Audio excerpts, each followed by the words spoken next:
Muy buena noche tengan cada uno de ustedes. Hoy en la clase de computación veremos la parte 3 del tema de sistemas de información o sistemas informáticos. En esta parte vamos a ver lo que son las medidas de almacenamiento, un poco sobre redes y por último un tema muy sencillo que es cómo diferenciar una notebook de una netbook. Entonces, para poder empezar, en la página 53 de título nos lo ponen esto de kilobytes, megabytes y gigabytes en un título como pregunta. ¿Qué son estos o qué son estos nombres o qué es? Bueno, esto se refiere a el espacio que ocupan los datos dentro de nuestra computadora. Un poco más a profundidad, todo lo que nosotros trabajemos en la computadora, en cualquier dispositivo, el procesador, que es el encargado de gestionar todas las instrucciones, no puede leer, ¿verdad? No puede escuchar. No es una persona, sino que es un dispositivo eléctrico. Entonces, él lo que hace es leerlo, entre muchas comillas, las señales eléctricas que recibe y este las interpreta en un sistema que se llama binario. El sistema binario está compuesto por únicamente dos dígitos, el 1 y el 0. A continuación en pantalla yo les voy a compartir una imagen o varias imágenes de cómo es que se representa o cómo es que se ve para que no solo yo esté hablando, ¿verdad? Y que pues tengan un ejemplo de qué es lo que yo les estoy diciendo. En pantalla están viendo lo que se le conoce como un bit. Un bit puede ser un 0 o un 1. Y esto representa las señales eléctricas que reciben todos nuestros circuitos que tenemos en nuestra computadora. El 1 significa encendido y el 0 significa apagado. Entonces, ¿cómo es que la computadora diferencia, por ejemplo, las letras, los dígitos, los símbolos? ¿Cómo es que lo hace? Bueno, eh, lo que él hace es componer o juntar varios bits para poder formar lo que se le conoce como un byte. Un byte está compuesto por la unión de 8 bits y es el que está representado en esta forma, perdón, aquí. Un byte está compuesto por 8 bits. Estos 8 bits representan ya sea un símbolo, una letra o un dígito. Cualquier carácter que ustedes puedan ver en su teclado es una composición de 8 bits que el procesador pues puede leer o lo puede interpretar. Eh, todos pues son diferentes, simplemente si le cambiamos un 0 por un 1 pues ya deja de ser totalmente, por ejemplo, una A, ya cambia, por ejemplo, a una o ya cambia a un 7, pues depende de la composición de los bits, pues va a estar formado los caracteres que nosotros conocemos como palabras, bueno, letras, símbolos y números. Los bits son la unidad de almacenamiento más pequeña que puede tener un carácter. El bit, cuando nosotros leemos una carta o redactamos una carta, por ejemplo, en Word, pues cada carácter que nosotros escribamos es un bit. Y pues a cierta cantidad de estos ya va a empezar a cambiar de nombre. Recordemos que pues cuando estamos trabajando en un documento de Word, además de poder escribir, pues existe el fondo de la hoja, ¿verdad? Que puede ser de otro color, también están los márgenes, entonces todo esto va sumando. Pero esencialmente cada carácter pues va ocupando un espacio. Entonces, cuando ya pasan de una cantidad que es 1024, ya cambian de nomenclatura. Ya no solamente es bit, sino que a los 1024 bytes, perdón, ya cambia a lo que es un kilobyte. Y cuando hay 1024 kilobytes, ya cambia a lo que se le conoce como un megabyte, con sus siglas MB. Luego cada 1024 pues va creciendo y va cambiando su nombre. Nosotros normalmente en nuestros teléfonos celulares conocemos, por ejemplo, nuestro almacenamiento. Por ejemplo, nos dicen el dispositivo tiene de memoria 64 gigabytes para espacio, ¿verdad? Entonces, aquí podemos ver que el 64 serían 1024 megabytes por 64. Y pues ya podemos ver con simples conversiones cuántos bytes tiene, cuántos kilobytes tiene, cuántos megas tiene, ¿verdad? Recordemos que cuando nosotros decimos almacenamiento y memoria, no es lo mismo. La memoria, usualmente se confunden estas dos palabras porque nosotros las representamos como iguales, pero en electrónica o en computación, en este caso, la memoria hace referencia a la memoria RAM. Recordemos que la memoria RAM es la que se encarga de, pues, consumir datos del procesador que necesita para ejecutar programas. Y el almacenamiento es donde van a ir guardados todos nuestros archivos. Son dos cosas diferentes. Y bueno, esto es prácticamente el tema de kilobytes, megabytes y gigabytes. Simplemente es cómo se representan dentro de las medidas de almacenamiento todo lo que nosotros vamos a guardar, cómo es que se miden, cuánto puede ocupar, cuántos caracteres ocupa un archivo, cuántos caracteres pues necesita para llegar a un gigabyte, a un terabyte, a un petabyte. Y aquí lo tenemos. En el libro nos dicen en la página 54 una nota muy importante que nos dice eh, que para poder almacenar una carilla de texto con interlineado simple se necesitan 300 bytes, ¿verdad? Recordemos lo que les dije, que además de escribir, pues existen los márgenes, existe el interlineado, existe el fondo, y pues todo esto se suma a la cantidad de almacenamiento que ocupan nuestros archivos de texto en nuestra computadora. Además de esto nos dice, para ejecutar un programa con un procesador de textos, como un procesador de textos, se necesita entre 20 y 30 megabytes, pero estos ya son de la memoria de RAM, para poder ejecutar, por ejemplo, Word o bloc de notas. Y esto es el tema de kilobytes, megabytes y gigabytes. Ahora pasemos al siguiente tema, que son las redes. Ya vimos en la clase pasada qué era una red, cómo se conectaba y su definición sencilla.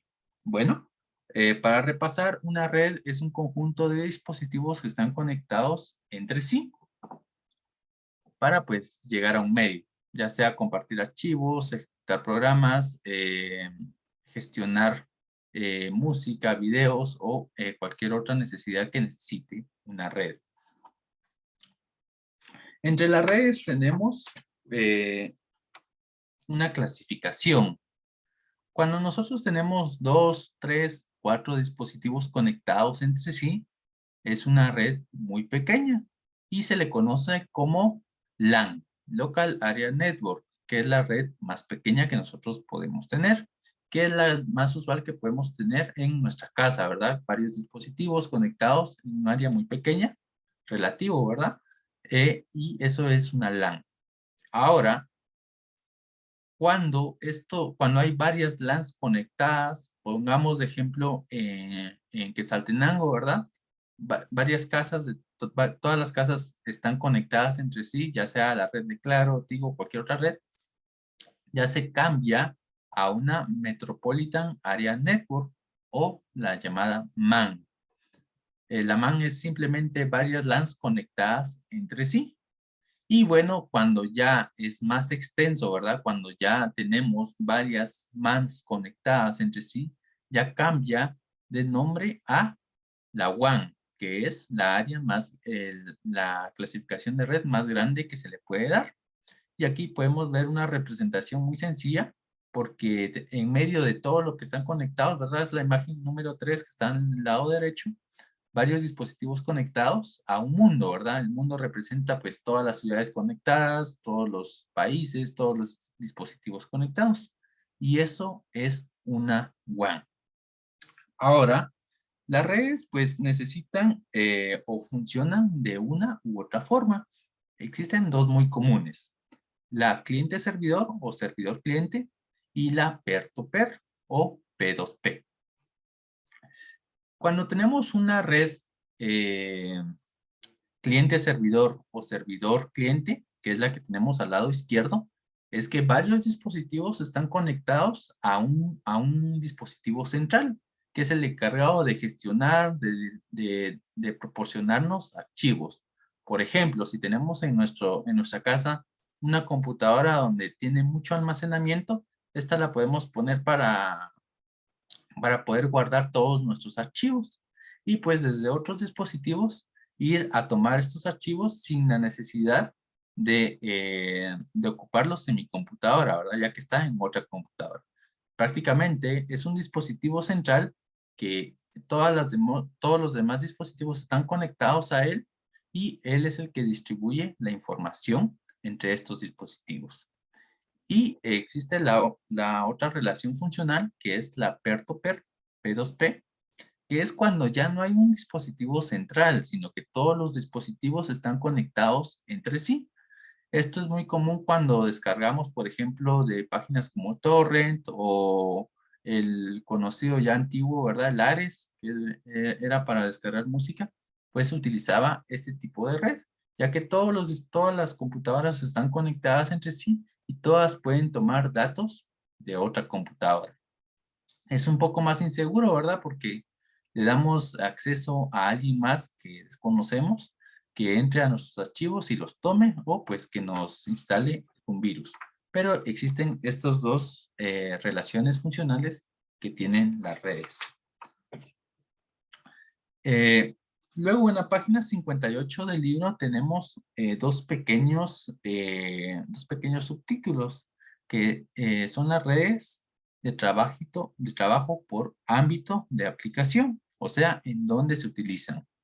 Existe la red intranet, que es la más conocida para, por ejemplo, en universidades o centros educativos que tienen una propia red interna para poder acceder a notas, para poder acceder a calificaciones, tareas dentro de su misma área, pues esto es una intranet.